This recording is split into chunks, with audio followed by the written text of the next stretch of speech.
వేసు కొత్తిమీర వేసుకుందాం. కొత్తిమీర వేసుకున్న తర్వాత ఒక నిమిషం కలుపుకుందాం. అట్నే కొంచెం ఉడకనియాలి. ఉల్లిపాయ, కరివేపాకు, కొత్తిమీర కలపనిచ్చిన తర్వాత కొంచెం అది కట్ చేయాలి, అందుకే దాన్ని తీసేసినాం.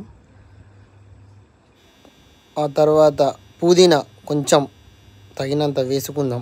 అల్లం పేస్ట్ వేసుకుందాం. అల్లం పేస్ట్ తర్వాత చికెన్ వేసుకున్నాం. చికెన్ వేసుకొని ఒకసారి కలుపుకుంటూ వేసుకోవాలి, లేకపోతే అడగంటుకుంటుంది. చికెన్ అంతా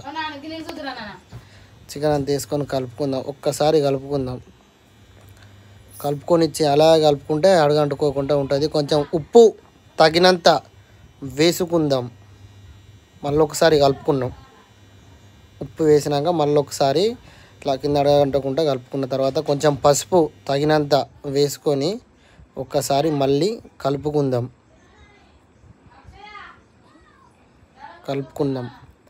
తర్వాత కొంచెం తగినంత కారం వేసుకుందాం.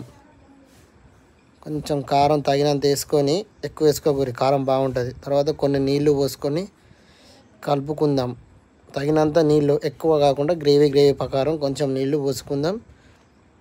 అందులో కొంచెం అనుకొనిచ్చిన తర్వాత ఒక్కసారి మళ్ళీ ఉడకనిద్దాం.